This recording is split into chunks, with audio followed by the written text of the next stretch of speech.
여러분 안녕하세요. 한국 경제의 약한 고리가 가장 무엇일까? 가장 약한 부분은 무엇일까? 우리가 한국 경제를 살아가는 경제 주체인데 살얼음판을 걷는 기분이 좀 듭니다. 어떤 살얼음 부분에서 이 얼음판이 무너지는 일이 있지 않을까 하는 걱정들도 많이 합니다. 부동산 PF 부실이라든가 금융 부실 문제로 또 전이될 것인가? 가계부채 문제도 좀 걱정이 되고 특히 가장 취약차주로 일컬어지는 자영업자의 가계부채 문제는 더 많이 문제시화되고 있습니다. 제가 그동안 경익남 시그니처 강의를 통해서 이 약한 고리에 해당되는 부분들을 지속해서 여러분께 강의로 전달을 해 드렸는데요. 그 부분에 대한 관심이 가장 많으신 것 같아서 한번 모아보기로 제시를 해 드릴까 합니다. 이 모아보기를 통해서 한국 경제의 가장 약한 고리에 해당되는 부분들이 무엇이 있는지 한번 들여다보시고 우리나라는 또 나는 어떻게 대응을 해야 될지 이런 시나리오가 안 좋은 방향으로 전개될 때 나는 어떤 준비를 해야 될지 이런 생각들을 좀 정리하는 데 참조가 되시길 바라는 마음으로 추천을 드리겠습니다. 여러분 안녕하세요. 경제 읽어주는 남자 김광석입니다. 반갑습니다. 우리 한국 경제가 또 세계 경제가 상반기를 지나 하반기로 가면서 그래도 상반기보다는 낫다. 뚜렷한 경제 회복은 아니고 체감할 만큼의 경제 회복은 아니지만 어쨌든 수출을 중심으로 규모 면에서 경제가 회복되는 양상이다. 세계 경제도 그렇고 한국 경제도 그렇다. 이런 이야기는 계속 들리는 것 같습니다. 그런데 여전히 지방은행이 흔들리고 있다. 오히려 금융위기 때보다 더 심각하다. 또 부동산 PF 부실 문제는 여전히 상존하고 그 위기 요인들이 해소된 것은 하나도 없다. 이런 불안한 경제 상황은 여전히 지속되고 있습니다. 이런 지방은행들의 부실 문제, 또 금융 부실 문제, 이런 부분들은 우리는 어떻게 현재 전개되고 있고 우리는 이런 흐름 속에 어떻게 대응해야 될지, 그것이 자산시장이나 거시경제에 어떤 영향을 미칠지 명확히 진단할 필요가 있지 않을까 생각을 해볼 필요가 있겠습니다. 실제 2024년 하반기 경제는 바로 부채의 늪에 빠져 있다. 나라빚, 가계빚, 기업빚. 표현은 이렇게 했지만 정확한 표현은 정부 부채, 가계부채, 기업부채, 경제를 구성하는 3대 주체가 모두 다 빚에 의존하고 있고 그 빚의 규모를 모두 합하면 국가부채라고 볼 수 있겠죠. 3대 경제 주체가 빚에 의존하고 있고 높은 금리에 수반되는 이자 상환 부담에 허덕이고 있다. 그게 바로 금융부실로 연결되고 있다. 경제의 3대 주체가 많은 빚에 의존하고 있고 이자 상환 부담은 가중되니 빚을 못 갚는 과정, 빚을 연체하는 과정, 이자 상환 부담에 해결을 못하는 그런 과정에서 연체하는 과정, 이게 금융부실 상황을 연출하는 것이거든요. 그런 상황이 현재까지 전개되고 있다. 최근에 제가 본 기사에서도 보시는 것처럼 지방은행의 연체 대출 잔액이 24년 1조 3천억 원을 초과하면서 정말 금융위기 때보다도 더 심각한 연체 대출 잔액을 쌓아가고 있다는 것을 확인할 수 있겠고, 특히 방금 말씀드렸던 부산은행, 대구은행, 또 광주, 전북, 제주은행, 이런 주요 지방은행들의 연체 대출액이 쌓이고 있는 그 배경은 지방의 부동산 미분양 주택 건수가 여전히 해결되지 못하고 악성 미분양이 쌓이고 있고 서울은 상대적으로 주택 가격이 반등한다든가 이런 움직임 속에서 미분양 물건이 해소되는 경향이 있지만 비수도권 지방의 경우에는 여전히 많은 주택 공급량에 비해서 수요로 연결되지 못하다 보니까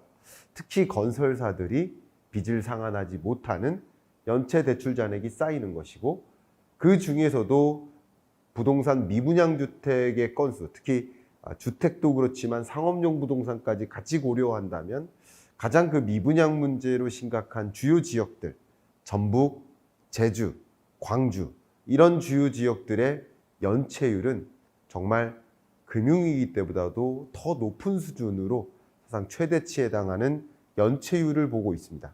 자, 이렇게 되면 결국 이 대출 차주 기업들이 대출을 상환하지 못하고, 그러면 상환하지 못하는 과정에서 상환받지 못하는, 대출은 해줬지만 상환받지 못하는 그런 금융사들은 부실을 떠안게 되고, 이게 결과적으로 금융위기로 전개되는 게 아닌가 하는 우려가 되지 않지는 않습니다. 그런 관점에서 최근에 한국은행은 지금 우리나라의 금융안정 상황이 어떠한지를 나름 평가를 했고, 이게 정기보고서니까요. 이 정기보고서를 통해서 현재 금융안정 상황이 어떤 상황인지를 명확히 진단해보고, 그것이 거시경제에, 자산시장에 어떤 영향을 미칠지를 확인해 볼 필요가 있지 않을까 생각합니다. 제가 미리 말씀드린다면, 이런 지방은행의 부실이나 지방 주요 건설사들의 부도나 이런 것들로 인해서 부동산 PF 대출 잔액이나 이런 것들로 인해서 금융 부실로만 연결되고 금융위기로는 전개되지 않는다라는 시나리오로 했을 때 집값의 폭락이나 이런 일이 야기되진 않아요. 그러나 만약에 이런 일들이 금융위기로 전개될 개연성이 좀 높아 보인다라고 판단하면, 그러면 자산시장의 가격은 급격히 폭락할 가능성이 있겠죠. 결국 이게 금융위기로 몰고 올 것이냐, 금융부실로 그냥 남겨놓을 것이냐 여부에 따라서 자산시장의 변화나 경제에 주는 충격이 다를 수 있기 때문에 우리는 지금의 금융 상황을 명확하게 객관적으로 진단해 볼 필요가 있겠다라는 말씀을 드리면서 본격적으로 진단을 해보도록 하겠습니다. 3대 경제 주체죠. 가계, 기업, 정부. 먼저 기업 이자 상환 부담을 먼저 말씀드리겠습니다. 이 보시는 것처럼 세계 주요국하고 비교를 했을 때 이자 보상 배율로 진단을 해보겠습니다. 이자 보상 배율은 분모의 총 이자 비용을 놓아요. 분자에는 영업이익을 놓아요. 그러면 이 값이 높을수록 어떤 거예요? 높을수록 좋은 거예요. 높을수록 영업이익이 좀 탄탄하다. 낮을수록 이자 부담이 과중돼서 이자를 상환할 만큼의 충분한 영업이익이 나타나지 않고 있다. 그럼 이자 보상 배율이 이를 밑돌면 위험하다. 이렇게 판단하시면 도움이 돼요. 근데 보시는 것처럼 주요 선진국들이 이자 보상 배율이 이런 스판, 이 구간을 그리고 있는데, 우리 한국은 그 선진국 중에서 거의 낮은 수준에 지금 진입해 있고요. 더 중요한 것은 선진국의 평균치로 봤을 때 그래도 선진국도 떨어지고 있단 말이에요. 근데 선진국 기업의 이자 보상 배율이 5.9%인데 한국은 3.3%인 걸 보면, 그러면 정말 한국의 이자 보상 배율 문제, 기업의 정말 이자 갚느라고 허덕이는 기업의 상황, 이런 것을 명확히 보여주는 이런 진단이 아닌가 생각을 합니다. 또 이런 그래프를 가지고 21년과 23년을 구분해 보겠습니다.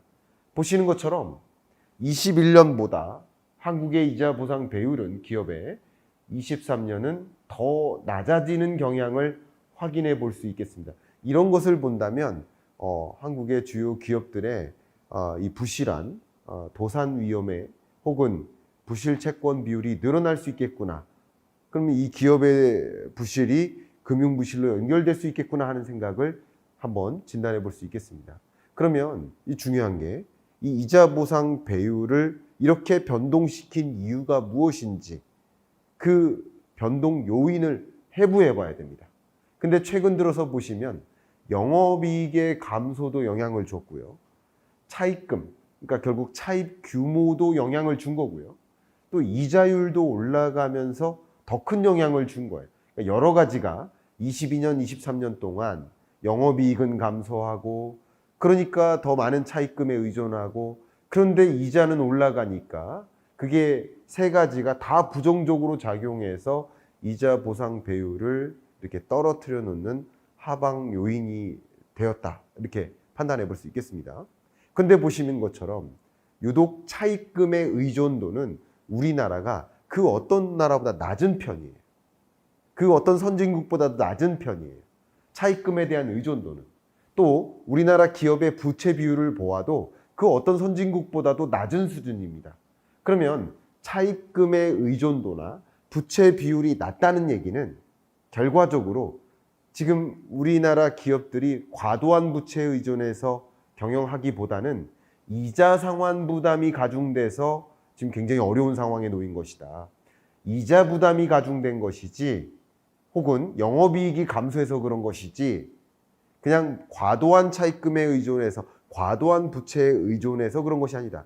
기업 부채 규모의 문제가 아니라 이자 부담과 또 영업이익의 문제다. 이 두 가지로 좀 한정지어서 기업의 이자 상환 부담이라고 좀 요약적으로 정리를 할 수 있을 것 같습니다.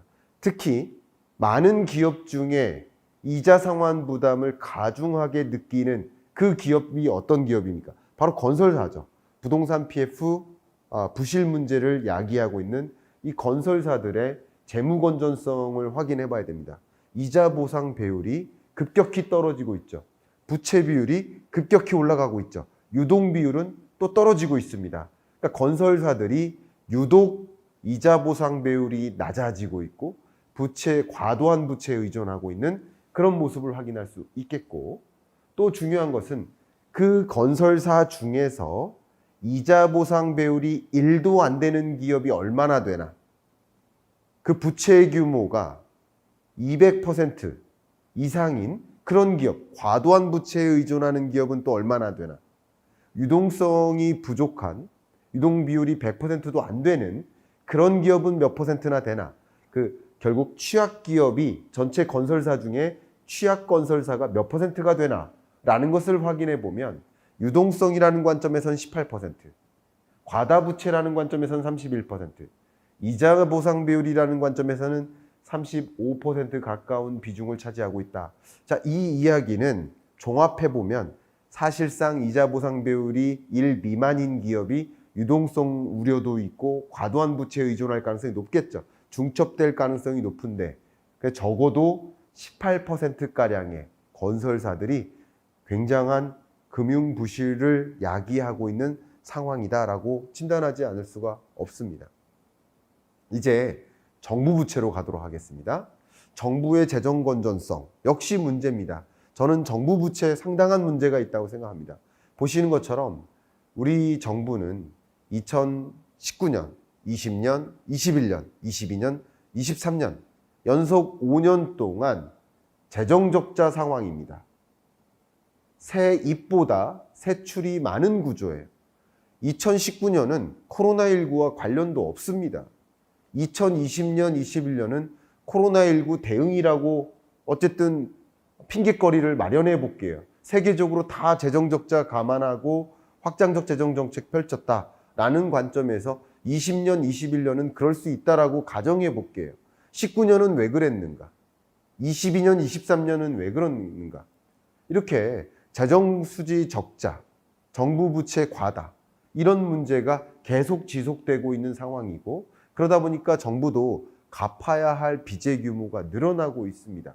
그러면 24년은 어떻습니까? 세입은 없어요. 세출할 때는 많아요. 근데 또 감세 정책한대요. 종부세 개편한대요. 상속세 개편한대요. 법인세 개편한대요. 어떤 정책, 어떤 조세 정책도 어떤 방식으로 세입을 늘리겠다는 얘기가 없어요. 그러면 임금 근로자들의 소득세율을 올려놓을 겁니까? 어떤 방식으로 세입을 마련할 것입니까? 세출에 대한 계획이 있다면 세입에 대한 계획도 마련해서 재정 건전성을 강화해 나가야 할 그럴 시점인데, 유러피언 국가들, 수많은 선진국들이 23년, 24년 동안에는 재정 건전성 강화에 집중하고 있는데 우리나라는 그것을 또 더디하고 있다 보니 굉장히 중요한 이런 시점을 실기하고 있는 게 아닌가 하는 걱정이 듭니다. 그러면 만약에 이렇게 만성 적자 기조로 가게 되면 어떤 위협에 놓일까? 이 금융안정보고에서 분석해 놓은 제가 가장 인상적인 부분이 이겁니다. 기축통화국은 부채 비율이 늘어나도, 정부 부채죠. 부채 비율이 늘어나도 신용등급의 변화가 크지는 않습니다. 그런데 비기축통화국의 경우에는 부채 비율이 늘어나면 늘어날수록 빠른 속도로 신용등급의 변화가 있을 수 있습니다. 자, 이렇게 가정을 해 본다면 결국 많은 부채에 의존하다 보면 대외 주요국들의 신용평가사들이 한국의 신용등급을 낮춰잡을 수 있고, 신용등급이 낮아지거나 낮아질 것을 부정적으로 전망하게 될 경우 많은 투자자들이 한국에 대한 투자를 하지 않고, 해외 직접 투자도 하지 않고 간접 투자도 하지 않고 돈의 유출만 있고, 그러면 한국 정부는 지금 세입이 부족한 게 아니라 그냥 악순환의 구조로 만드는 거죠. 건전하게 신규 투자를 유인하고 기업들이 고용 창출을 하고 또 안정된 고용하에서 소득을 영위하고, 그래서 기업들이 법인세 많이 내고 또 근로소득자들이 돈을 많이 벌면서 또 소득세 내고 또 그들이 소비하면서 소비세 내고, 그러면서 경제가 선순환하는 구조를 만들어야 되는데, 지금 이렇게 무작정 재정 건전성 악화를 그냥 방치하는 이런 방향의 정부의 정책이 과연 맞는 것인가 하는 의문을 제기하지 않을 수 없습니다. 세 번째는 가계입니다. 가계도 역시 예외가 아닙니다. 채무 상환 부담이 가중되고 있습니다. 가계대출의 연체율이 늘어나고 있어요. 가계부채 규모가 계속 늘어나고 있다, 이렇게 지적하시는 분이 계신데, 가계부채 규모 자체에 문제가 있는 게 아닙니다. 그 엄청난 가계부채 중에서 갚지 못할 만한 부채의 규모가 얼마나 되나, 그것을 헤아려 보고 갚지 못하는 경제 주체는 특히 누구일까, 취약차주가 누구일까를 판단하는 일이 필요한 겁니다. 보시는 것처럼 가계대출 연체율의 상승 속도보다 유독 빠른 취약차주가 있죠. 자영업자 대출 연체율이 유독 빠르게 상승하고 있다는 것을 우리는 눈여겨봐야 됩니다. 보시는 것처럼 가계대출과 자영업자 대출을 비교해 본다면 연체율이라는 측면, 연체 자수, 그러니까 전체 차주 중에 연체자가 얼마나 차지하나, 그리고 전체 가계대출 규모에서 연체 차주가 짊어진 연체액은 평균 얼마나 되나, 그 세 가지 잣대를 가지고 비교를 해봐도 물론 가계대출 면에서도 이 세 가지 지표가 다 우상향하니까 불안한 건 맞습니다. 그러나 2012년이나 그 전과 비교를 했을 때 지금의 연체율 수준이, 지금의 연체액 규모가, 지금의 또 연체자 수 비중이 심각하게 우려할 만큼이라고 판단 내려지지는 않는 경향이 있습니다만, 자영업자 대출의 경우에는 매우 심각하게 가파르게 상승하고 있고, 특히 연체자 수의 비중이 그렇죠. 이런 것들이 자영업자 대출 부문은 가계의 채무 상환 부담을 보여주고, 이게 가계 금융 부실 문제를 야기할 가계부채 문제의 핵심 타겟이 아닌가 생각을 해볼 필요가 있겠습니다. 제가 가계부채 부문에 있어서는, 또 자영업자 가계부채 문제에 있어서는 다음 시간에 더 구체적으로 설명을 드려볼 계획입니다.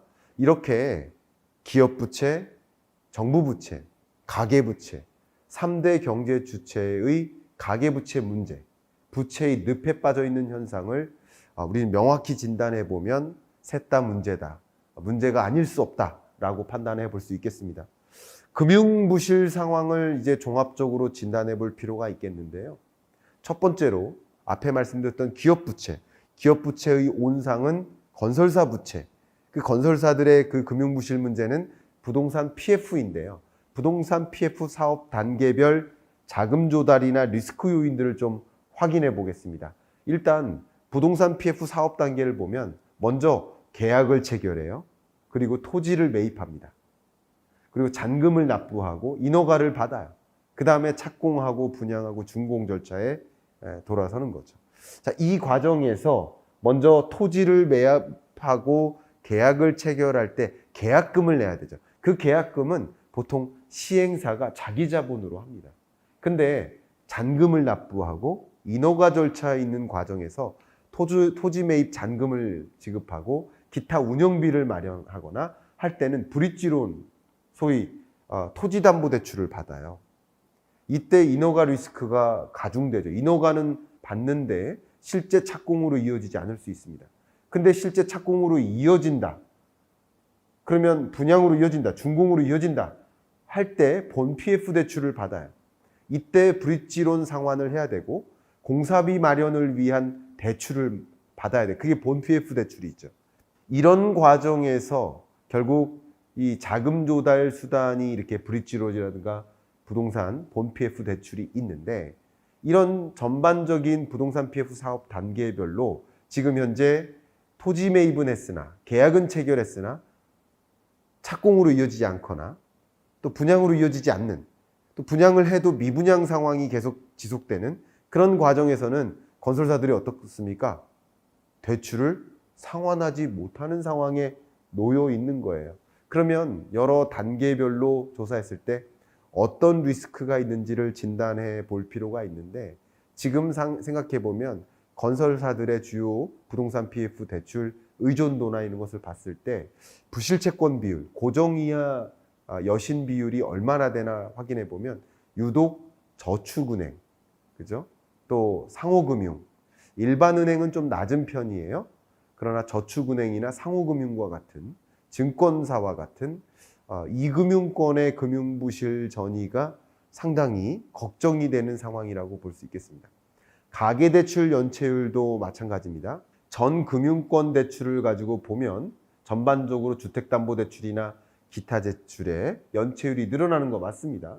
근데 은행과 비은행 금융기관으로 구분해 놓고 생각해 보면 은행보다는 확실히 비은행 금융기관의 기타 대출 부문의 연체율이 심각하게 올라가고 있다는 걸 확인할 수 있겠습니다. 사실 취약차주가 아닌 고소득층이라든가 또 주택담보대출 같은 경우는 조금 더 은행에 의존하는 경향성이 강한데, 자영업자라든가 취약차주라든가 저소득계층이라든가 또 저신용 등급의 경우에는 은행에서 대출을 받을 수 없기 때문에 또 은행 대출을 상환하기 위한 대출로서 비은행 금융기관을 많이 이용합니다. 그러니까 그 비은행 금융기관의 연체율이 올라가고 있다는 것은 그 자영업자를 비롯한 취약차주의 가계금융 부실 문제가 지금 현재 야기되고 있다라고 진단하지 않을 수가 없습니다. 그런데 이런 부실 문제, 기업 부실, 가계 부실 문제가 금융기관으로 어떻게 금융 부실로 야기되고 있나? 금융기관은 자본을 적정하게 보유하고 있나? 자본을 적정하게 보유하고 있으면 금융 부실이 있다 하더라도 충분히 제자리로 복원될 수 있는 거거든요. 그러면 일반은행의 금융 시스템 복원력이라는 기준 비율이 있습니다. 자본 적정성 비율, 빨간색으로 표시해놨죠. 상호금융, 저축은행 각각의 기준선이 있습니다. 현재 보면 과거 23년부터 24년 지금 1분기까지 자본 적정성 비율이라는 관점에서 전반적으로 우하향하고 있기 때문에 좀 취약해져 가고 있다라고 볼 수는 있지만, 어쨌든 지금의 자본 규모를 본다면 이런 부실 문제가 금융 위기로, 금융사들의 도산으로 연결될 가능성은 그래도 낮아 보인다라고 판단하지 않을 수 없습니다. 그 다음, 그 밖에 부정적인 여러 시나리오들이 전개될 수 있어요. 그 시나리오들이 전개됨에 따라서 자기 자본 비율이 어떻게 변화할까를 또 시나리오를 계산을 해봐야 됩니다. 전망을 해봐야 됩니다. 그런 부정적인 요소들이 작용됨에 따라서 결국 25년 말이 되면 자기 자본 비율이 은행이든 저축은행이든 전반적으로 다 떨어질 것으로 전망을 합니다. 근데 유독 저축은행의 자기 자본 비율이 많이 떨어지고, 대손 충당금이라든가 이런 여러 가지 문제들을 메꿔나가는 노력들이 필요하거든요. 새마을금고도 그렇고요. 신협도 그렇고요. 그러니까 이금융권의 자기 자본 비율이 유독 강하게 떨어지죠. 그래서 부실한 상황입니다. 이런 걸 금융부실이라고 합니다. 다만 이런 것으로 인해서 금융위기 올 것인가라는 말은 다른 이야기입니다. 보시는 것처럼 자기 자본 비율이 적정선에 부합하게까지 떨어지느냐, 그렇게 보지는 않아요. 그러니까 다시 말하면 각 금융기관이 지금 부동산 PF 부실 문제로 부실한 상황이고 어려운 상황인데, 그러나 대응할 만한 수단 정도는 있는 것이다. 대응할 만한 대응력은 있는 것이다. 제가 이렇게 힘센 건장한 남자인데, 예를 들어서 도둑놈이 왔어요. 그럼 당연히 제가 불안하겠죠. 그러나 그 도둑놈 보니까 제가 한 방에 물리칠 수 있을 것 같아요. 제가 쓰러지거나 굉장히 큰 타격을 입거나 그런 상황은 아니에요. 물론 위험해요. 위험하지만 아무리 봐도 저 도둑놈이 저를 해치기는 어려울 것 같아요. 이런 느낌으로 여러분 이해해 주시면 어떨까? 이 금융부실이 있어요. 불안한 거 맞아요. 그러나 정말 그 금융사들이 다 연쇄적으로 쓰러지게 될까? 그런 질문에 대해서는 가능성이 아직까지는 낮다. 그래서 금융위기로 가정하고 대응하시기보다 금융부실로 대응하실 필요가 있겠다. 이런 금융부실 상황에 금융사들이 또 어떻게 대응합니까? 대출을 제한해요. 건설사들한테 대출을 안 해줘요. 그럼 건설사들은 어떻게 합니까? 우리 집 지어야 되고 우리 계약했던 거 공사 완료하려면 추가적인 대출을 받아서 공사를 완료해야 되는데 인허가를 받았는데 실제 분양으로 이어지지 못해요. 또 추가적으로 우리는 다 완료했지만 앞으로 또 토지 매입하고 또 주택 공급하고 싶은데 대출 좀 해줘. 대출 못 해주겠어. 금융사들이 리스크 매니지먼트, 위기 관리에 대응합니다. 그러니까 건설사들한테 대출을 안 해줘요. 그럼 이런 일은 자산 시장에는 어떻게 영향을 미칠까요? 금융위기로 온다면 자산 가격이 폭락하고 결국 집값도 폭락하고 이런 일이 야기될 수 있겠지만 금융위기로 안 가는 한 금융사들의 이러한 대응으로 인해서 주택 공급 부족으로 내몰리는 거예요. 그러면 이건 결과적으로 시일이 지나면서 주택 가격 상승 압력으로 작용할 수 있다. 부동산 PF 부실 문제가 집값의 하방 압력일까? 상승 압력일까? 두 가지 시나리오에 따라 다른데 금융위기 올 거라고 가정한다면 하방 압력으로 큰 하방 압력으로 작용하겠지만 금융위기까지는 아니고 금융부실로만 남아있겠다라고 가정한다면 오히려 주택 공급 부족을 야기하고 인허가를 받았지만 분양까지 이어지지 못하거나 신규 인허가를 못 받는 이런 방식으로 주택 공급 부족으로 야기할 가능성이 있고 이것은 오히려 안타깝게도 주택 공급 부족으로 이 시장 경제를 움직이게 만든다. 건설 경기 부진과 그리고 자산 가치 상승으로 야기한다. 이 대목도 부동산 PF 부실로 인한 경기에 주는 영향과 이것이 자산 시장에 미치는 영향이 또 다르죠. 경기와 자산 시장을 구분해서 보시면 좋겠다. 경기 회복이냐, 자산 시장 회복이냐, 경기 침체냐, 자산 시장 침체냐, 이건 전혀 다른 것이다라는 생각을 한 번 더 해보실 계기가 됐기를 바라는 마음으로 오늘 이야기를 마무리하도록 하겠습니다. 감사합니다. 안녕하세요. 경제 읽어주는 남자 김광석입니다. 반갑습니다. 참 요즘 길거리를 걷다 보면 안타까운 어떤 모습들을 많이 보게 됩니다. 자영업자들의 폐업인데요. 어쩌면 정말 많은 것을 바쳐서 창업을 했지만 매출액 가지고는 도저히 빚도 못 갚겠다 하는 상황이 놓였을 때 폐업으로 전개되는 양상이 아닌가 안타까운 모습이라고 생각을 합니다. 지난주에도 제가 우리나라가 빚의 늪에 놓여 있다. 가계, 기업, 정부 3대 경제 주체가 모두 과도한 빚에 억눌려 있다라고 표현을 하면서 이 중에서 가계부채 문제가 심각하고 그 가계부채 문제 중에서도 자영업자 부채 문제가 심각하다라는 말씀을 드렸습니다. 그것의 연장선이라고 보시면 좀 도움이 되겠습니다. 특히 제가 한국 경제의 가장 약한 고리가 무엇일까라는 질문에 대한 논의를 할 때 항상 빠짐없이 말씀드리는 것이 바로 자영업자인데요. 자영업자 폐업이 91만에 이르렀습니다. 거의 100만에 가까운 자영업자 폐업이 전개되고 있습니다. 바로 부채 누중과 끊임없는 영세화가 전개되고 있기 때문에 부채 누중의 어떤 결과물, 영세화의 또 결과물이 또 폐업이 아닌가 생각해 볼 수 있겠는데 이런 우리나라의 약한 고리 문제 어떻게 현재 진단해 볼 수 있고 그 배경은 무엇이고 이것을 통해서 우리는 어떻게 정책적으로 나아가야 할 방향성을 생각해 볼지 한번 말씀을 드려보도록 하겠습니다. 제가 얼마 전에 삼성그룹에 다녀왔는데요. 삼성 인력개발원이 있고요. 거기에 뭐 삼성전자나 삼성그룹 계열사들의 직원들을 대상으로 이제 강의를 하러 갔었습니다.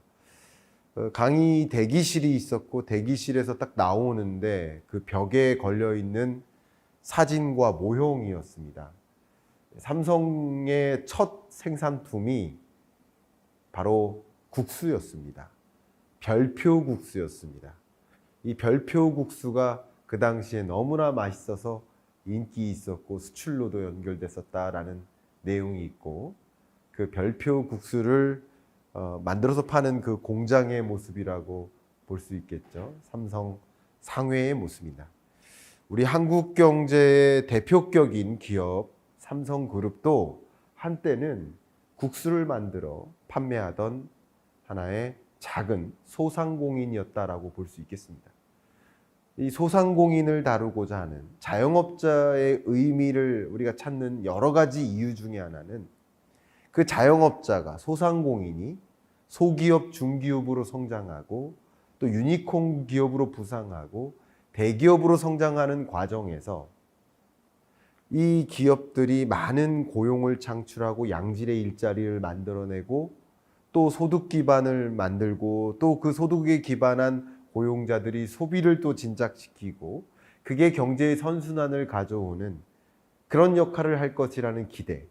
또 자영업자도 그냥 창업자도 마찬가지 단순히 나 이거 한번 해볼래 라는 게 아니라 어떤 자기의 꿈과 목표를 실현하는 하나의 방향성으로서 이렇게 사업을 일구는 것이 아닌가 또 생각해 볼 수가 있겠는데 그런데 2020년 코로나19, 21년까지 그 충격에서 벗어나지 못했고 매출에 엄청난 감소가 있었죠. 그런데 22년, 23년 동안 고물가가 등장하고 그 고물가에 대한 역습으로서 고금리 시대가 오죠. 고물가 고금리로 인해서 이른바 스태그플레이션, 실질 소득의 감소가 이어지고 있고 임금 근로자들이 실질 소득이 감소하니 또 외식비는 올라가니 외식하지 말자, 집에서 해먹자, 밀키트 소비는 늘어나는데 외식 소비가 줄고 결국 실질 소득의 감소는 자영업자 매출 감소로 이어지죠. 더군다나 원자재 값은 오르고 전기요금, 가스요금 오르고 또 임차료 오르고 기존에 창업할 때 빚에 의존했다면 이자 비용도 늘어나는데 매출은 충분히 늘어나지 않고 있으니 도저히 이 빚을 감당할 수 없다 하면서 폐업으로 연결하는 거죠. 폐업은 단순히 경영이 안 좋아, 경영 상황이 안 좋아가 아니라 빚과 연결됩니다. 기업의 도산도, 자영업자의 폐업도 모두 다 빚과 연결됩니다. 이 빚에, 과도한 빚에 의존했거나 과도한 이자 상환 부담이 결과적으로 폐업을 연결시켜 놓는 거예요. 그런 과정에서 이 자영업자에 놓여져 있는 이 현실, 자영업자만 잘못한 것도 아니고 자영업자가 잘못한 것도 아니고 우리 경제가 이런 상황이었는데 이런 상황에 역시 관계부처 합동으로 정부는 소상공인 자영업자 종합대책까지 마련했습니다. 그러면 이 자료를 기반으로 해서 소상공인 경영 상황 어떤지도 한번 판단해보고 이 종합대책으로 마련한 대책들이 실효성이 있는지도 한번 뭐 소신껏 의견도 드리고 그리고 우리는 어떤 방향으로 자영업자 대책을 마련해야 될지 제안도 해드리는 시간을 가져보도록 하겠습니다. 일단 자영업자 전체적인 추이를 보도록 하겠습니다. 자영업자 규모가 우리 전체 취업자가 2,700만이면 그중에 비임금 근로자, 임금을 받지 않는 비임금 근로자가 대략 한 650만 정도 됩니다. 보시는 것처럼 2020년에 코로나19의 충격으로 자영업자 규모가 줄어들고요. 21년에는 또 한 번 줄어들죠. 사실 2020년에는 버텨보자 하다가 버티지 못해서 21년에 더 추가적인 폐업이 있었다라고 가정하지 않을 수가 없겠죠. 이 통계를 가지고 해석을 해보는 겁니다. 근데 21년 이후에는 이제 코로나19 끝나가네. 22년 들어서 코로나19 거리두기 단계 점차 완화되네. 그럼 다시 창업해볼까 하면서 다시 늘어나는 양상이에요. 22년, 23년 수준으로 이어집니다. 근데 22년, 23년 동안 무슨 일이 있었어요? 고물가 상황이 또 나왔고요. 또 고금리를 도입하죠. 그러니까 고물가, 고금리에 충격을 받는 게 또 자영업자예요. 매출은 충분히 일어나지 않는데 단무지 가격 오르고 햄 가격 오르고 전기요금 오르고 가스요금 오르고 이 김밥 가격을 올려잡을 수 있을까? 정말 어려운 거거든요. 가격을 올려잡더니 단골 손님이 또 떠날 것 같고 그러니까 자영업자들이 힘든 겁니다. 그런데 이자 상환 부담은 가중되고 매출은 뭐 늘어나지도 않는데 이자는 갚아야 되고 이런 상황에서 23, 24년 동안 어떻게 전개될까? 제가 미리 말씀드리자면 고용 통계는 계절성이 있어요. 그래서 지금 24년 고용 통계를 24년 5월 기준까지밖에 없는데 현재. 근데 이 통계를 23년과 곧바로 비교해서 23년 비임금 근로자가 658만 8천 명에서 643만 9천 명으로 줄었다라고 얘기하면 잘못된 겁니다. 그러니까 어떻게 비교해야 돼요? 23년 5월까지의 평균치랑 비교를 해야 돼요. 그러니까 그게 정확한 비교예요. 근데 어쨌든 23년 5월 기준으로 해도 24년 5월까지의 평균치랑 비교해 보아도 24년 들어서 감소하는 추세임에는 틀림이 없습니다. 이게 뭡니까? 결국 22년 거리두기 단계 완화되면서 다시 창업해볼까 했다가 고물가 고금리에 따른 충격으로 다시 폐업자가 늘어나서 비임금 근로자의 규모가 줄어드는 그런 경향성이 있다라고 볼 수 있겠습니다. 이 비임금 근로자를 세 가지로 구분할 수 있어요. 제가 칠판 강의로 여러분께 말씀드렸죠. 고용 통계를 보셔야 된다.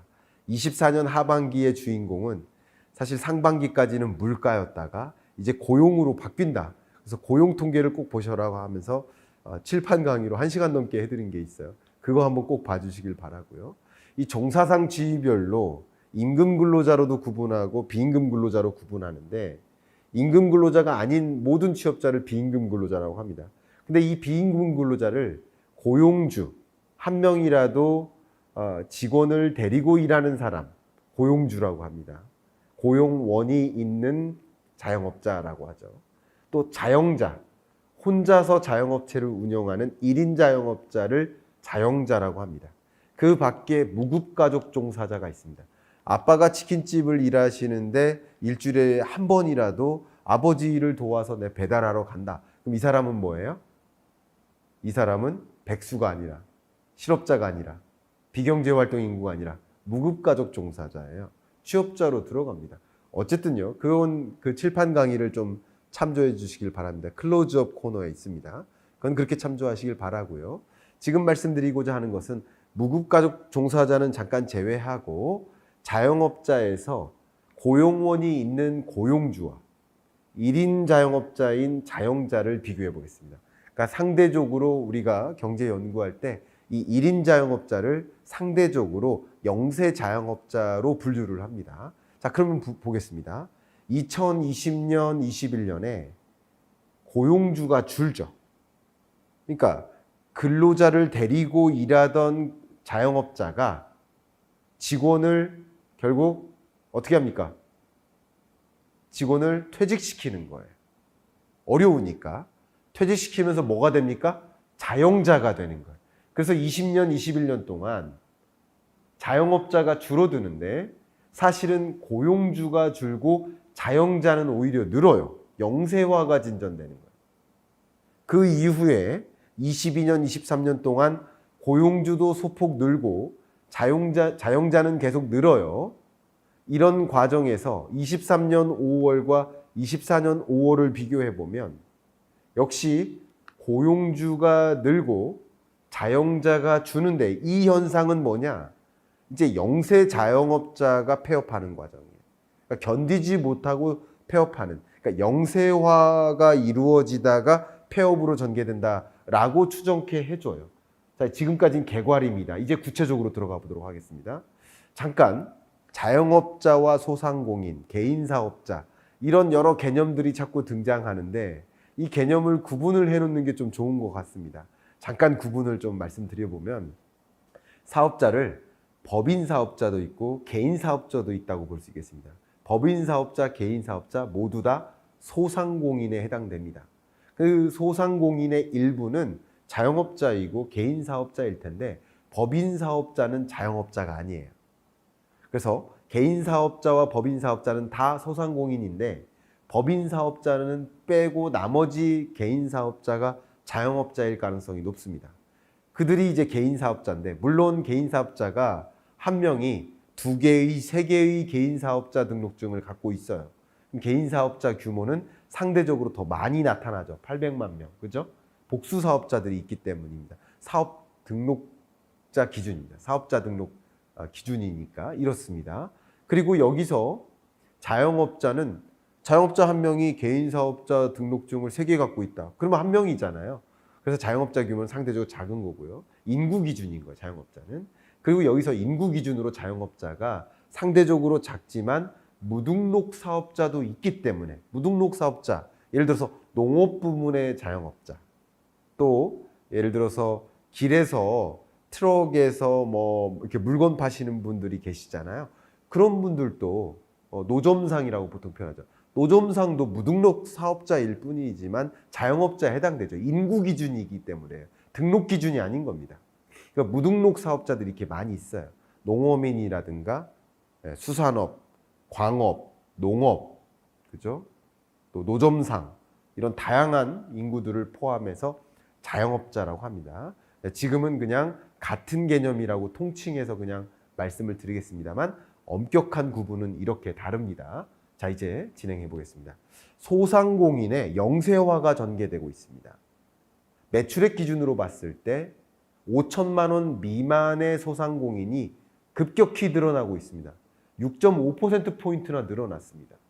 가뜩이나 많았는데 가장 많은 비중이 5천만 원 미만이었는데 그러니까 자영업자는 원래 영세했는데 근데 그 영세한 자영업자가 유독 늘어나고요. 5천만 원 이상의 소상공인들은 오히려 줄어들고 있습니다. 또 연령대별로 나눠봤을 때 5천만 원 미만의 매출액 기준의 자영업자, 소상공인은 각 연령대별로 몇 %나 차지하나. 근데 연령대를 무시하고 20대든 60대든 5천만 원 미만의 영세 소상공인의 비중이 급격히 늘어나고 있습니다. 또 역시 업종별로 구분을 해봐도 소매 판매, 여가, 제조, 음식 숙박업 어떤 업종을 막론하고 이 주요 업종들이 전반적으로 5천만 원 미만의 소상공인이 늘어나고 있다. 자영업자의 소상공인의 영세화가 전개되고 있다. 이렇게 볼 수 있겠습니다.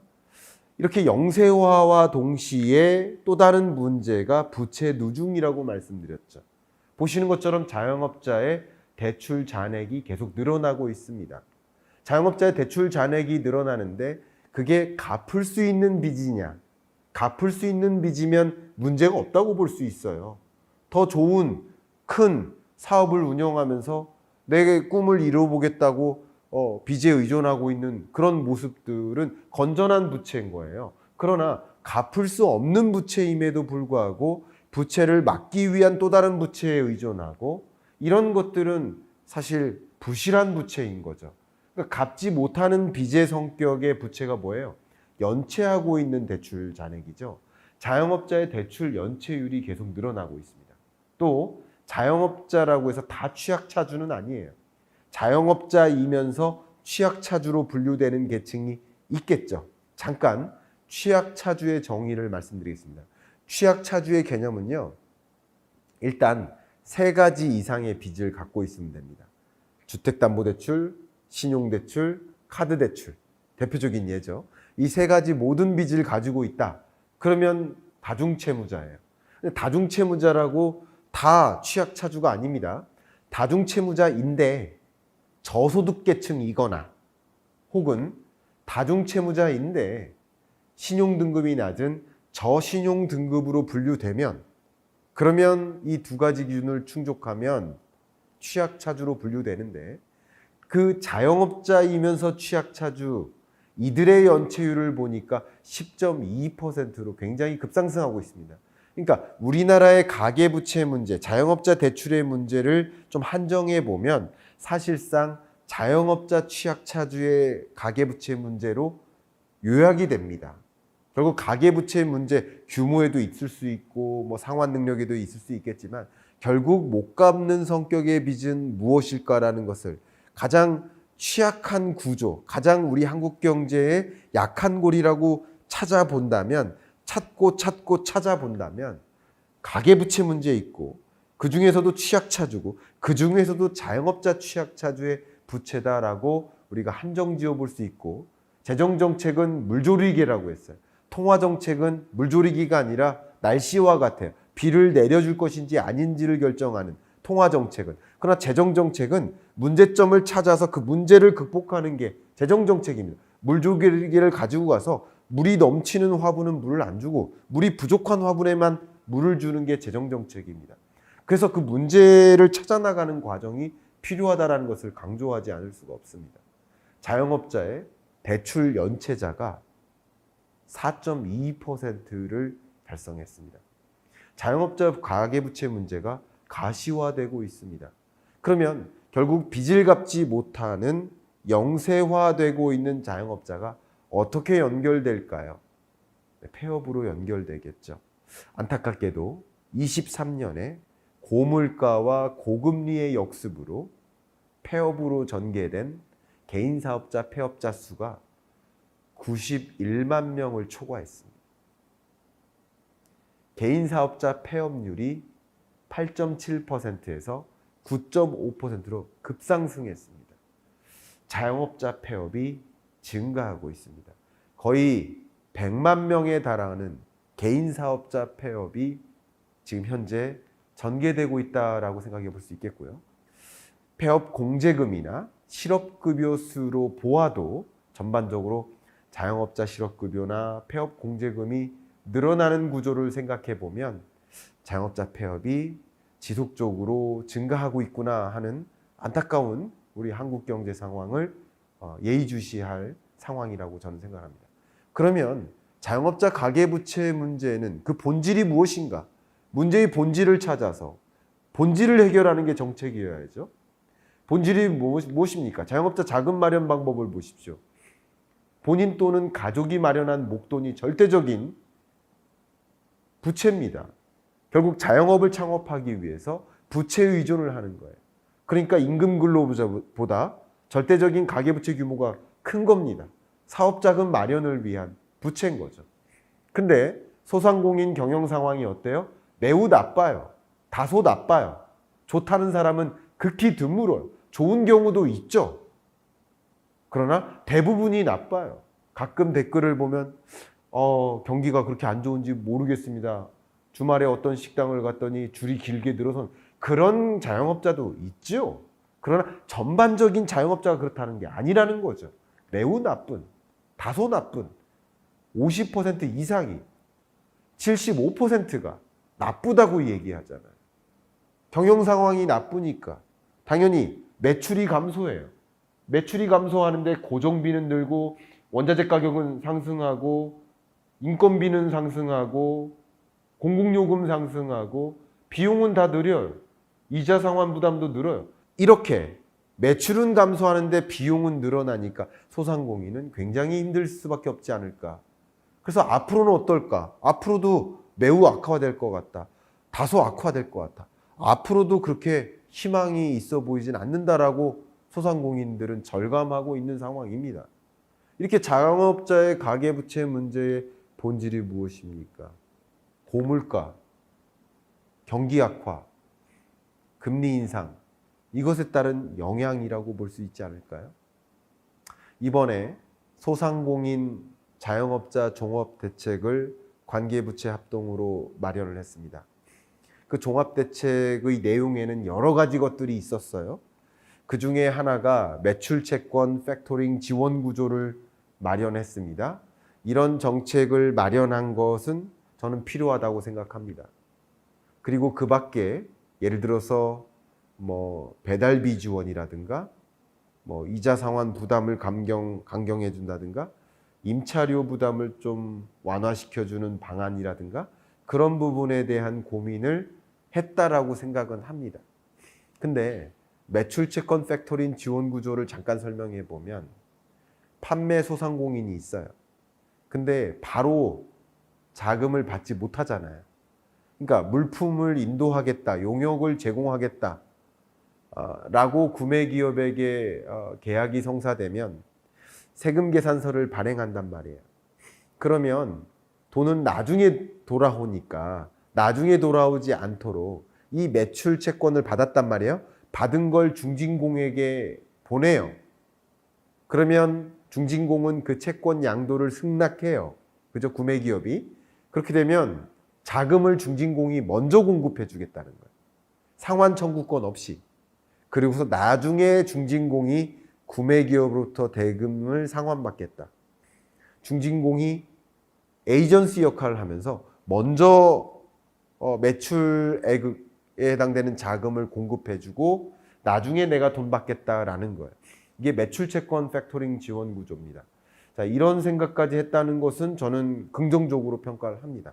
다만 이게 구조적으로 소상공인의 경영 여건을 개선하는 방향의 대안이냐, 이런 정책이 없는 것보다는 낫다고 생각합니다.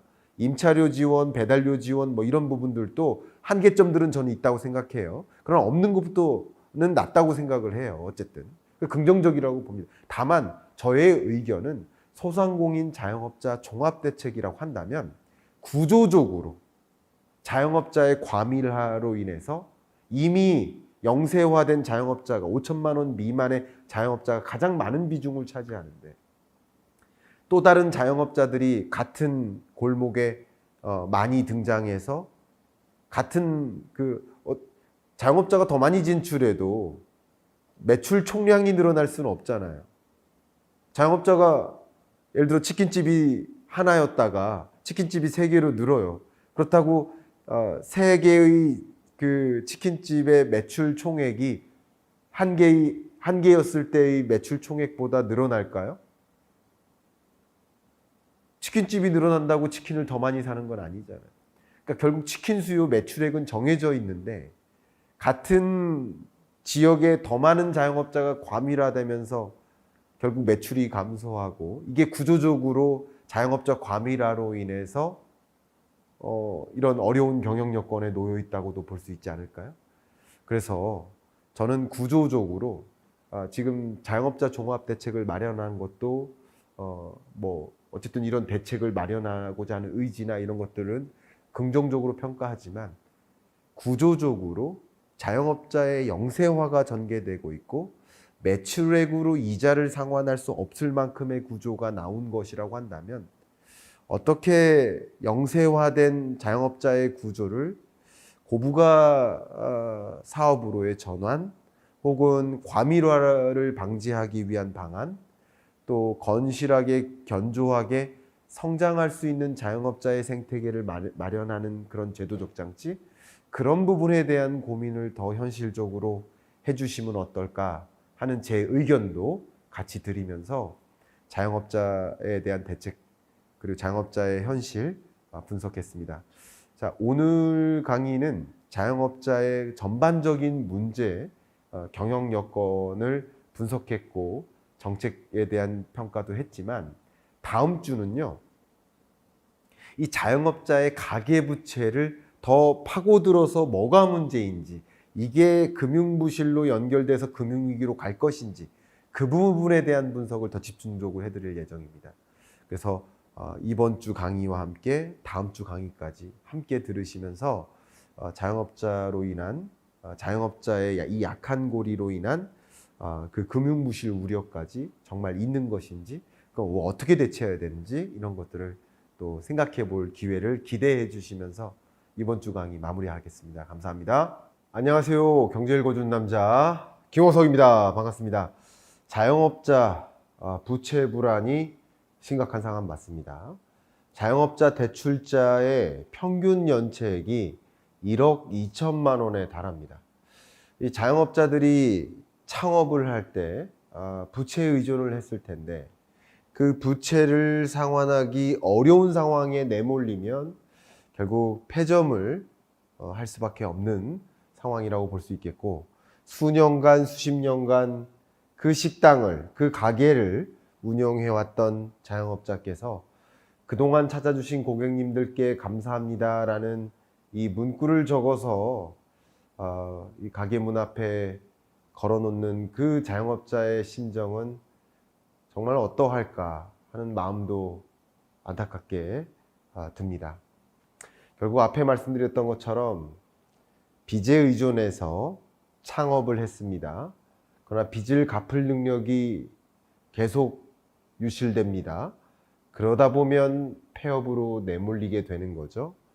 뭔가 희망을 가지고, 뭔가의 꿈을 가지고, 뭔가의 야심과 어떤 자기의 목표를 이루기 위해서 사업을 하는 경우도 굉장히 많은데, 꿈과 희망과 그 목표가 사라지게 되는 과정이지 않나 하는 그 자영업자 입장에서의 마음도 우리는 많이 헤아려 봐야 되는 상황이라고 볼 수 있고, 그 자영업자들의 마음도 그렇지만 그런 자영업자의 문제가 결국 우리 한국 경제에 또 사회 문제로 연결될 수 있겠다, 이렇게 생각을 해보고, 우리나라 전체 취업자가 2,700만 명 정도 되는데 대략 한 700만 명이 조금 안 되는 규모가 자영업자라고 생각을 해본다면, 그러면 이 자영업자들이 이렇게 흔들리고 있는 상황을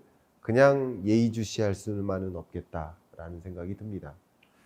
최근에 한국은행에서 금융안정보고서를 발표했고, 이 자영업자의 이 부실 문제가 금융불안을 야기할 것인지, 결국 경제적으로 어떤 파급 영향을 미칠 것인지를 판단하는 내용이 들어가 있었습니다. 그 부분은 꼭 여러분께 제시해드리고 싶은 마음에 지금부터 해당 내용을 설명드려 보고자 합니다. 국가별로 채무상환 부담을 한번 계산을 해보면요, DTA라는 개념이 있고 DTI라는 개념이 있습니다. DTI는 굉장히 유명하죠.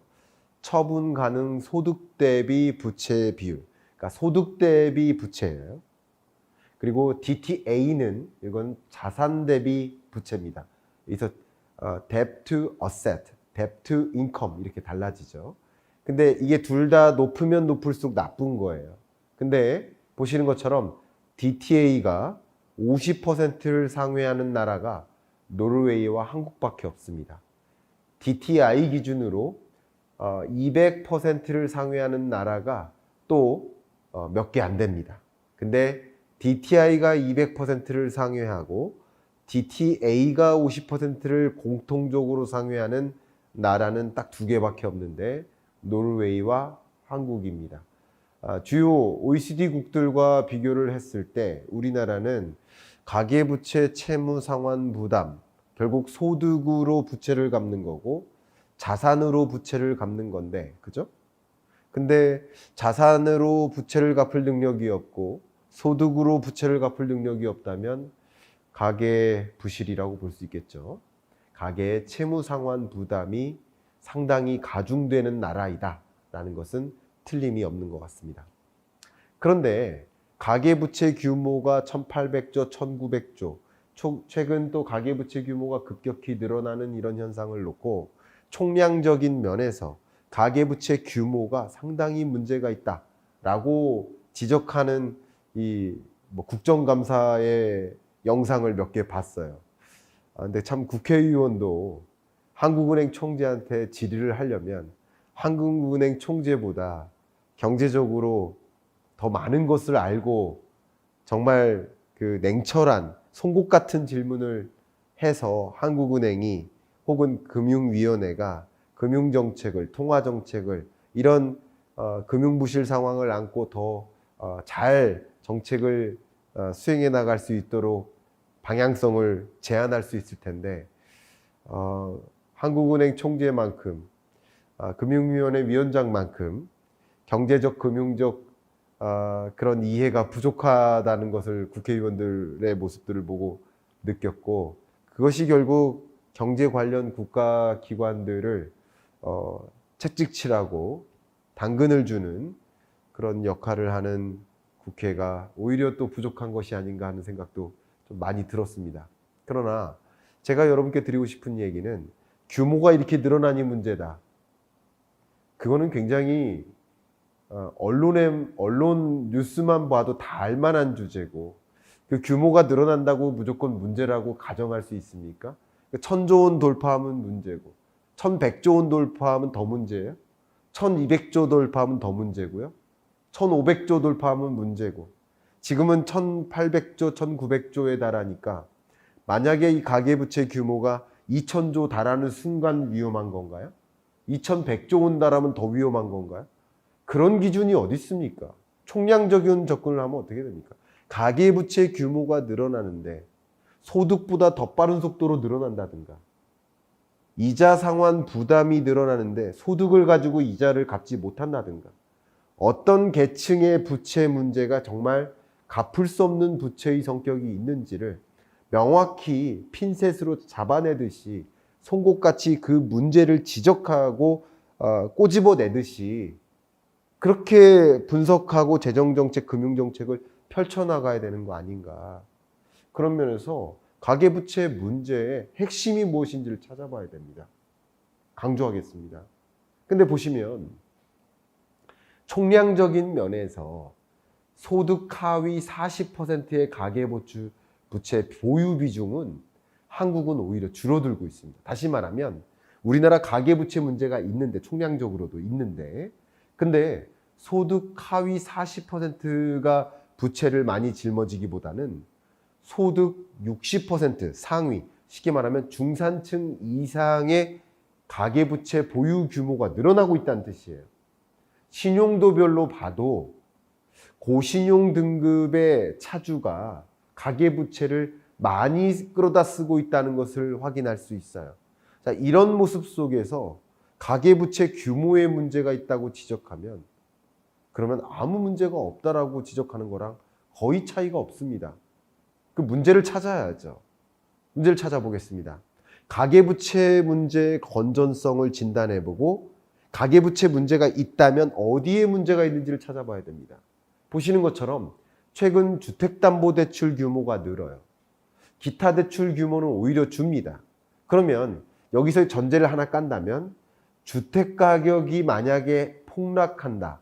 그래서 이 주택을 팔아도 빚을 변제할 수 없을 수준으로, 그러니까 부채를 끌어다 썼는데, 주택담보대출을 끌어다 썼는데 빚을 정산하기 위해서 집을 팔아도, 뭐 금매를 해도 그래도 빚을 정산할 수 없다라고 하면 문제예요. 그러니까 다시 말하면 집값이 폭락하면 이 주택담보대출에 대한 의존도가 높기 때문에 가계부채의 건전성은 굉장히 취약하다고 볼 수 있어요. 그러나 집값이 폭락한다는 전제하에서 그런 겁니다. 근데 폭락하지 않는다면 가계부채 규모의 문제는 현재로서는 없다고 판단을 할 수 있겠어요.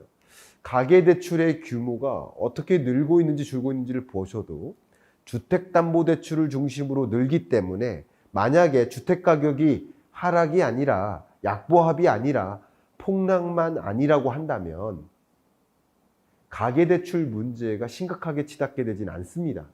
다만 폭락한다면 문제라고 할 수 있겠죠. 근데 폭락 여부는 여러분이 아시듯이 지금 폭락하는 과정은 아니라고 일단 진단을 해보겠습니다. 우리나라, 제가 부동산 시장 여러분께 여러 번 말씀드렸던 것처럼 집값이 이렇게 폭락한 적은 별로 없어요. 폭등한 적은 있고 구조적으로 상승 하락을 반복하면서 우상향해 왔기 때문에 지금의 전제로서 폭락할 거라고 전제하고 가계부채 문제 있다라고 판단하기는 어려운 거예요. 여기서는. 그러면 가계부채 어디에 문제가 있나? 은행을 중심으로 가계부채가 늘어요. 비은행 금융기관, 이금융권을 중심으로는 오히려 줄어요. 그러니까 결국은 비은행 금융기관을 중심으로 한 대출은 디레버리징 절차에 있어요. 건전해지고 있는 거예요.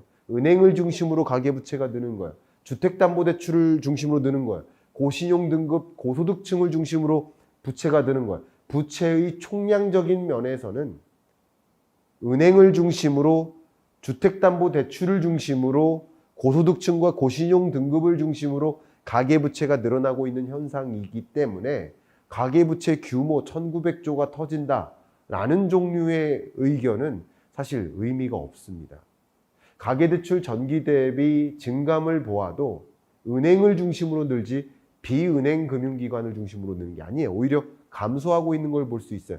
가계부채가 건전성을 판단해 본다면 그래도 갚을 수 있는 부채, 주택담보대출은 갚을 수 있는 부채잖아요.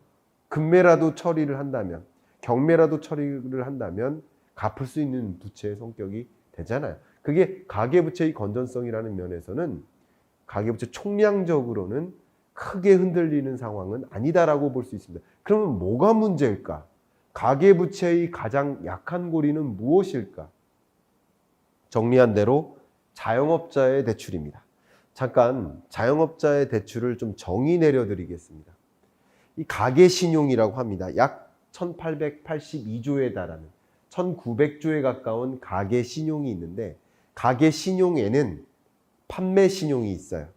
근데 판매신용은 예를 들어서 신용카드로 결제를 해요. 그거 판매신용이에요. 왜냐하면 지금은 빚져서 산 거예요. 쉽게 말하면. 그러나 한 달 있다가 결제를 해주는 거죠.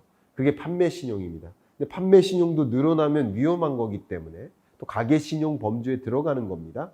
근데 핵심은 그게 아니죠. 비자영업자, 임금근로자 가계의 대출, 그리고 자영업자 가계대출이 있습니다. 잠깐 비자영업자의 가계대출 규모가 자영업자 가계대출 규모보다 훨씬 크네? 그러면 비자영업자, 임금근로자의 대출이 문제네? 이렇게 판단하시는 게 아니라 2,700만 이 취업자 중에 2,000만 정도가 임금근로자예요. 2,100만 정도에 가깝습니다. 자영업자는 나머지 6,700만 명이 자영업자예요. 그러니까 자영업자가 차지하는 비중이 약 3, 4% 정도 되는데 가계대출 규모에서는 오히려 자영업자 가계대출 규모가 23, 4%를 넘기 때문에 가계부채 규모 면에서 자영업자 가계대출 문제가 문제인 겁니다. 그 다음 자영업자가 가계대출을 짊어지고도 있지만 또 사업자 대출을 짊어지고 있습니다. 이건 자영업자 대출인 거죠. 그러니까 이런 면에서 우리가 고민하는 것은 자영업자의 사업자 대출, 자영업자의 가계대출 문제, 이게 바로 자영업자 대출이니까 문제라고 볼 수 있고, 좀 광의의 의미에서 본다면 가계신용 1800조, 900조보다 더 큰 범주의 가계부채 규모가 있다라고 생각해 볼 필요가 있겠죠. 여기서 잠깐 개념적 정의를 먼저 한 겁니다. 자, 그러면 자영업자 대출 정말 문제인가 확인해 보겠습니다. 가계대출 연체율이 늘어나고 있어요. 0.9%까지 늘어나고 있습니다. 연체하고 있는 가계대출은 아마도 연체를 3번 연속하면 갚지 못할 부채의 성격이다. 부실채권으로 들어갈 가능성이 높은, 물론 연체하는 대출이 원금과 이자를 상환하지 못하는 그 대출이 무조건 변제하지 못하는 건 아니지만 연체가 지속된다면 못 갚는 것이 되겠죠. 그럴 가능성이 높아지는 거겠죠. 근데 그 가계대출 연체율이 최근 상승했습니다. 불안합니다. 근데 이 가계대출 연체율하고 자영업자 대출 연체율하고 비교해 보면 자영업자 대출 연체율은 1.52%예요. 비교가 안 됩니다. 그리고 이 가계대출 연체율 안에는 자영업자 대출의 연체율이 포함된 거니까 그걸 가감해서 보면 기울기가 훨씬 더 달라지죠. 그럼 자영업자 대출의 연체율과 임금근로자의 연체율은 크게 다르다. 그러니까 결국은 누구의 문제냐? 1900조의 문제가 아니라 자영업자 대출의 연체율의 문제가 있겠다라고 먼저 포커스를 해볼 필요가 있겠다는 생각이 듭니다. 또 가계, 자영업자, 취약차주 연체율을 좀 비교해 보겠습니다. 취약차주의 정의를 잠깐 말씀드릴게요. 자주 말씀드립니다만 첫 번째 조건이 있어요. 다중채무자라는 조건이 있어요. 다중채무자는 세 가지 이상의 빚을 가지고 있다. 가장 대표적으로 주택담보대출, 신용대출, 카드대출 이런 종류의 대출이 있다. 그러면 세 가지 이상이잖아요. 그럼 다중채무자예요. 그 다음 신용등급 면에서 하위 등급에 있다. 저신용 등급에 있다. 그리고 세 번째 기준이 소득계층으로 봤을 때 저소득계층에 있다. 이렇게 했을 때 다중채무자이면서 저소득계층이거나 혹은 다중채무자이면서 저신용등급계층인 분들을 취약차주로 분류를 합니다. 근데 취약차주의 연체율을 계산해 보면 가계의 취약차주 연체율을 보면 9.97%로 올라왔어요. 근데 자영업자 취약차주의 연체율은 더 높죠. 이런 것을 생각해 보면 상대적으로 자영업자의 취약차주 연체율이 좀 심각하다. 이렇게 볼 수 있겠고 전체 가계 중에 가계의 대출자 중에 취약차주는 몇 퍼센트나 되나? 인구수로 비중을 따지는 거예요. 그리고 전체 취약차주의 비중은 얼마? 1900조 중에 취약차주가 짊어진 빚은 얼마나 되나? 이게 취약차주 대출 비중이죠. 두 가지 구분해야 됩니다. 가계대출을 짊어진 차주 중에 취약차주가 몇 퍼센트가 되나? 이게 가계의 취약차주 수 비중이고요. 전체 대출액에서 취약차주의 대출 비중은 얼마나 되나? 이런 기준이 두 가지가 따로 있습니다. 그게 가계 기준이 있고 자영업자 기준이 있는데 두 기준 다 자영업자의 취약차주 수 비중이나 자영업자의 취약차주 대출 비중이 둘 다 가계 기준보다 월등히 높죠. 이것을 본다면 아마도 그 취약차주가 차지하는 비중이 취약차주 중에서도 더 많은 대출 규모가 자영업자에 내몰리고 있구나.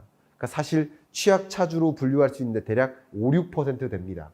그 정도에 해당하는 취약차주 중에 절대적으로 많은 비중이 자영업자구나. 이렇게 생각해 보면 도움이 되겠습니다.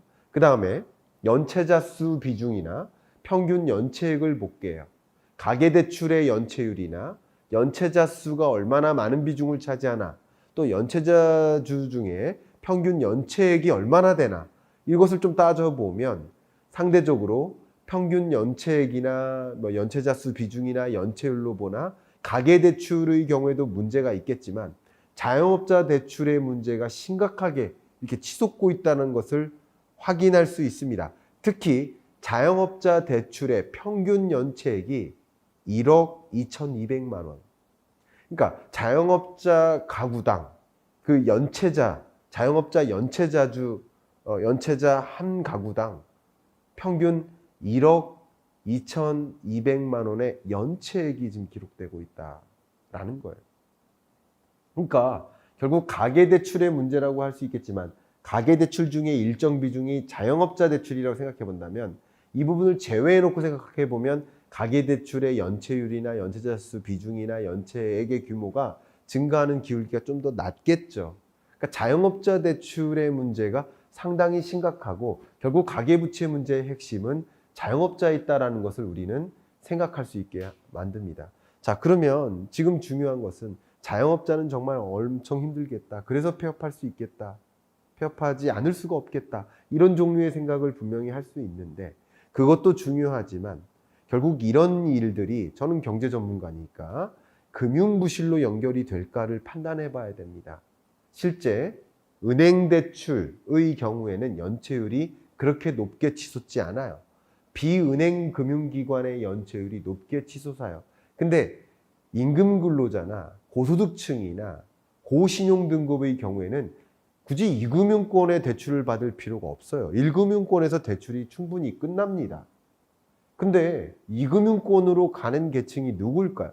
저신용 등급이면서 저소득 계층이면서 자영업자이면서 영세 자영업자이면서 취약차주의 경우에 더 2금융권으로 내몰리는 거예요. 그들의 연체율이 높게 치솟는 거예요. 그러면 여기서 본다면 비은행 금융기관의 사실 장기 평균선을 넘는 이들의 연체율이 좀 심각하겠구나라는 것을 확인해 볼 수 있고 그것은 곧 금융부실로 연결이 된다면 결과적으로 이금융권의 부실로 연결될 수 있겠구나.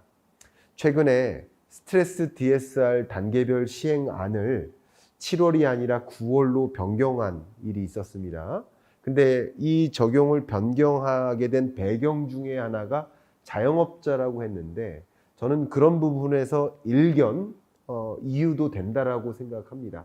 근데 이유가 된다 하더라도 자영업자들의 이런 부실 문제, 금융 부실 문제는 스트레스 DSR을 처음 시행안을 발표할 때부터 이미 알고 있었어야 되는 게 아니냐. 이미 알고 처음부터 9월 시행이라든가 아니면 조정된 안을 발표했어야 되는 게 아닌가. 왜 7월로 하기로 했다가 9월로 변경하면서 더 큰 혼란을 가져오는가 하는 그런 지적을 피할 수 없습니다. 그렇게 먼저 말씀드리고요. 그러나 어쨌든 9월로 변경한 것은 이 자영업자들의 금융부실 문제에 있어서 숨통을 좀 튀어놔야 되겠다. 왜냐면 스트레스 DSR의 단계를 보면 1단계는 주택담보대출에 한했었어요. 근데 2단계에서는 은행권의 경우 신용대출도 넣었습니다. 그리고 1단계에는 이금융권은 적용 대상이 아니었습니다. 근데 2단계에서 이금융권의 주담대도 포함합니다. 그럼 한번 생각해 보세요. 신용대출에 의존하는 계층, 이금융권 주담대에 의존하는 계층은 상대적으로 취약차주일 가능성이 높고 상대적으로 영세 자영업자 취약차주일 가능성이 높겠죠. 그렇기 때문에 일단 이 시행안을 뒤로 연기한 거라고 볼 수 있겠습니다. 돌연 연기한 것은 잘못이죠. 정책의 혼선이죠. 정책의 일관성도 부재하죠. 금융권에 굉장히 많은 신뢰감을 떨어뜨리고 혼선을 줬죠. 그건 잘못한 겁니다. 그러나 어쨌든 그런 배경에는 여기에 있는데 그 배경에는 결국 자영업자를 신경 쓴 것이다. 저의 의견을 드린다면 스트레스 DSR을 시행하는 것도 계층을 분리해서 자영업자 대출에 한해서는 스트레스 DSR 단계별 시행안을 조정해서 적용할 필요가 있지 않을까. 그러니까 지금 미뤄놓은 과정에서 현실적인 상황에 맞게 조정할 필요가 있지 않을까 생각하고요.